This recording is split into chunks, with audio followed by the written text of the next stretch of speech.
Good evening, everyone.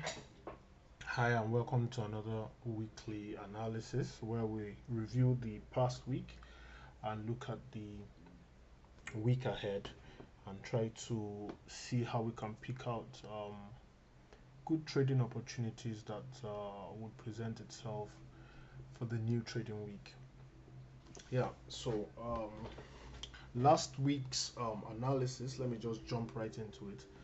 I actually made mention, you can go back and check the video, that I was very skeptical of gold selling. The expectation was that once Trump comes into office, the dollar is going to rally massively. But what we could see from gold and other USD pairs was that the USD actually dipped significantly, not across all currencies, but in major pairs, we could see the dollar weakening at least in Trump's first week in office or first full week in office. Now, this doesn't mean that the dollars won't still rally, but in his first full week in office, gold was pretty much a safe haven as there were a lot of executive orders and things going on in the U.S. government. So people rushed to this safe haven instruments like gold just to secure their assets, and we could see that clearly in the markets as the markets shot up significantly. Gold, especially, shot up significantly in the past 1 week. Now, we did not place any trade last week, but there were definitely a few trading opportunities last week which we missed, unfortunately. But that's the thing about the forex market, there's always going to be another opportunity to trade. We don't cry over spilt milk. There will always be an opportunity to trade. Another opportunity will present itself. So we're looking at the last week. This is the weekly open, this white line. Yeah, and if you notice, I've changed the outlook of my chart a little bit. A few people complained that they couldn't see the chart that clearly, maybe because I use a dark screen. So I decided to change the color combination a bit to make it more visible. So I hope this is more visible for you guys today. So jumping into it straight away, we can see that on our 4 hours, which is where we try to pick our long-term trend for, we could see that 4 hours is still clearly bullish right from Monday all through the week. 4 hours was very bullish. So what do? We come to 15 minutes and we look for our buy entries. And like I said, there were a number of them. There were some that I saw and deliberately ignored for certain reasons. Usually, I do not enter trades on Mondays. That's just my personal preference, except there is a very good reason to do so, because historically Mondays have never been good days to follow the trend. But there was a very good entry we had early hours of Monday. Yeah, so this is where the weekly um, market starts. You see that there was that dip, and then you could see here. Okay, sorry, this is Tuesday. When Tuesday, early hours of Tuesday, right here, Tuesday the 14th, we missed this entry because definitely this was early hours of the day. I'm just going to put a horizontal line on that so that we can track all the possible entries we could have had. There was another entry here which was also on Tuesday. This was New York session Tuesday. We missed this particular entry. This would have been a very ideal entry for me to trade. This is my usual entry. New York session on Tuesday. Just follow the trend. Whatever trend you see on 4 hours, just go to your 15-minute time frame and pick an entry from there. Anything you see Tuesday New York session, you are good to go with gold. So that entry, we missed it, unfortunately. We can see another entry here. We can see another crossover happening right here. This was late on the 15th. 15th, I believe, is on Wednesday. Yeah, 15th is Wednesday. This was another good entry, but we missed it. So this entry is somewhere here. Like I said, I'm putting horizontal candles, horizontal lines, so that we can track our entries. Now let's go back to the first entry, and you know we'll be trailing this trades. So once I enter here, this will be my first stop loss right at the bottom here. Let me do this. Sorry. Yeah. So this will be my stop loss. Once the market closes above my entry and then creates a new low, my stop loss moves here, and then it creates a new high here and then creates a new low, my stop loss goes there. So let's look at how we'll be trailing this trade all through the week. Now it creates a new high and then creates a new low. I move my stop loss here, creates further highs, creates a new low, I move my stop loss here, creates a new high, creates a new low, I move my stop loss here. Let's follow.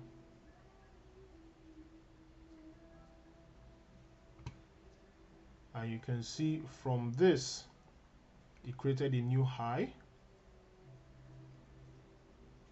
and would have taken us out at this trade, at this point.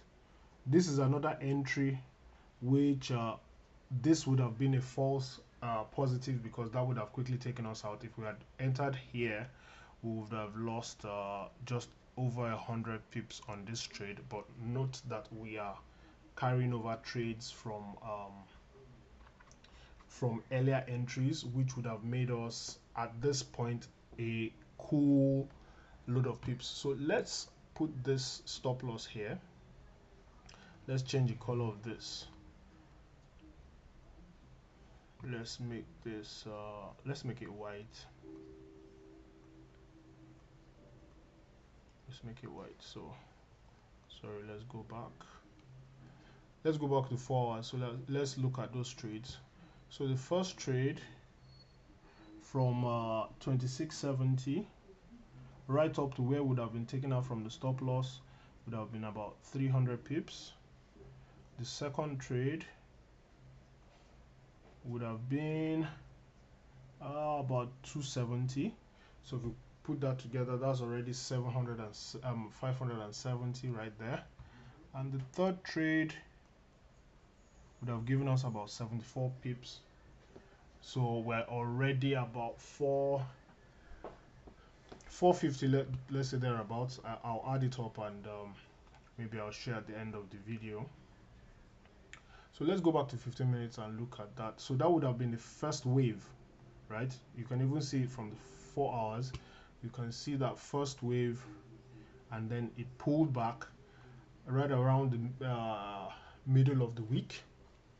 Let's go back to 15 minutes and look at that again. So we would have been stopped out here, right? We would have been stopped out at this level, and the market came down. Sorry, market came down, and then we had another entry here. You can see that entry here. This was on the 20th, right?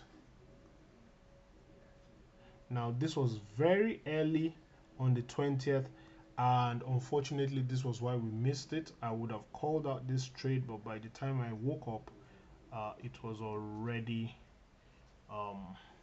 too late. If I called that trade, most people would have missed it, so I just didn't bother. Let's turn it back to red, since this is an entry. Where's my red? Yeah, that's red. So this would have been another entry right here. I know our stop loss will be down here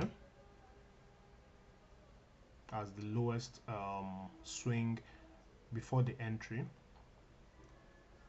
can see the market makes a new high and then makes a new low, so our stop loss goes there, and then it surged on, created a new high and then a new low, our stop loss goes there, created a new high and a new low, our stop loss goes there. No, sorry, the stop loss will remain here because it has not created a new high to rival this high. So we would have entered there and had a stop loss somewhere around here. I hope you guys are following so far. So this would have been an exit. Make our exit white. So let's go back and look at our second trade. So our second entry would have been, sorry, our second wave entry would have been here, right around 27.05, and that would have been, give or take, 400 pips from entry to stop loss. Mind you, we've already made maybe 400, 500 from the earlier swing, lost about 100, and now we've made another 400 going in that direction. Back to 15 minutes. Let's track all the trades. And then this was another trade we could have taken, although this entry happened on Friday and I deliberately ignored that entry because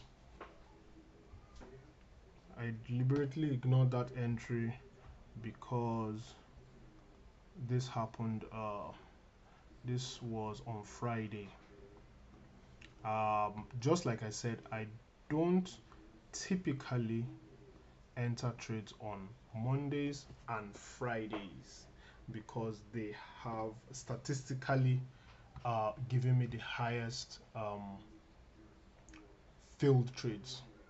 So I typically, except I have a very good reason to trade them, I typically do not trade Mondays and Fridays. But if I had taken this trade on Friday, it will still be open because it's you can technically say that I might have moved my stop loss here, but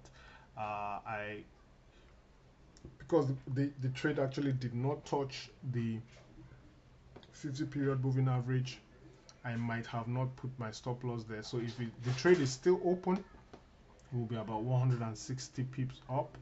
If the trade had been taken out at stop loss, we would have made maybe another 180 pips. So give or take, looking at this, we would have made close to 400 plus another 400, maybe 800 pips in total this week, had it been that we were able to take advantage of all the entry positions. So this is just another testimony that yes, this system works, guys. It works. It's just the discipline to follow it, number one. Number two, the consistency to, you know, wake up early and take your trades. Like I said, I ignore trades on Mondays and I ignore trades on Friday. That's just my personal preference. But from Tuesday up to Thursday, there were definitely very good opportunities to trade. And had we actually taken trades on Monday all the way to Friday, we'll be looking at maybe 1,000 pips plus in just 1 week. That is how powerful it is trading gold. That is how powerful this system is. It works. Buying or selling, the system works. So that is last week in a nutshell. Let me just get rid of all these lines. So let's look at the week ahead, because that's why we are here. We don't want to look at what has happened in the past. We want to look at what might happen in the future.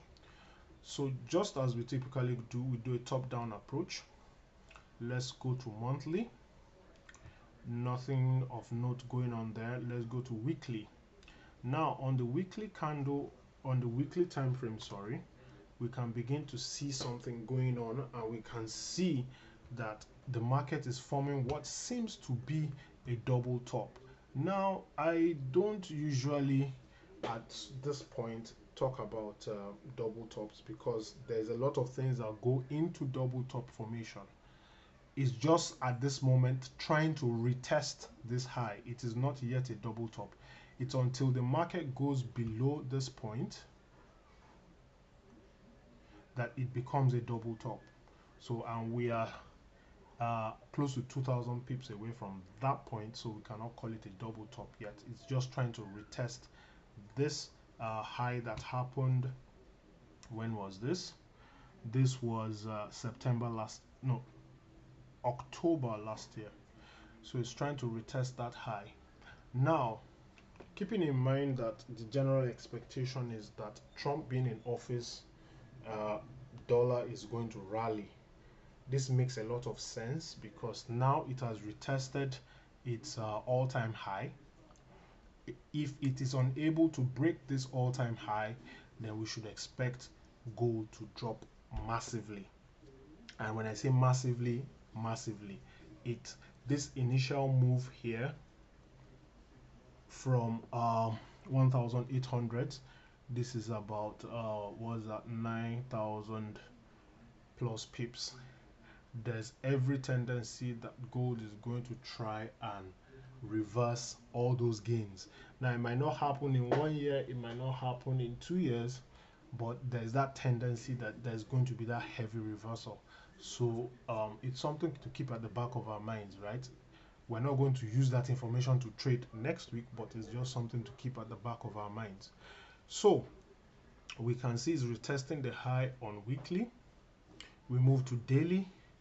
Not so much, no outstanding candle formation on daily, right? There's nothing of note. We can see something like a pin bar on Thursday, which was invalidated by Friday's candle. Friday candle, yeah, it went up and then came back, and nothing fantastic about the candle. But when we come to 4 hours, we can see that there was a clear bearish rejection on 4 hours. You can see this this formation right here. How do I trying to see if I can objects, is it objects? Can I? Okay, let's just leave that there. As I mentioned in the last video, this MT4 is not, MT5 is not my specialty, right? Okay, shapes, here it is. Can I? Okay, let's leave it at that, right? But this 1 2 3 4 5 6 candles looks very much like a bearish rejection right on 4 hours. Now, those that do price action most likely would want to act on this, but we do not do price action over here. We do more of moving averages. So with this in mind, I'll be very skeptical on Monday and also Tuesday. I'll want to see the market drop, right? I'll want to see a very good drop from the market, you know, going somewhere. Can I pick this? Can I move it? I'll expect the market to drop somewhere here between Monday and Tuesday. I would like to see market move towards this direction. Now, once I see a crossover between the fast moving average and the slow moving average, then we are in business, and then we'll start looking out for sell signals all the way into February. We should be expecting market to be selling well into February, but that is only if we get that bearish crossover. Now, things are looking good based on how the market closed on Friday, but still we sit on our hands and wait for a very good entry. So that's just my weekly review for the next week. For the early part of the week, most of it will be spent sitting on our hands waiting for a bearish crossover. However, the flip side of it is that if we get a good bullish move on Tuesday, we are going to be buying, because like I said, follow what you see. Don't trade based on expectation. Trade based on what you can see and what the market is showing you. So that's it for me this guy for this week, and I wish you guys a peaceful week. Thank you very much.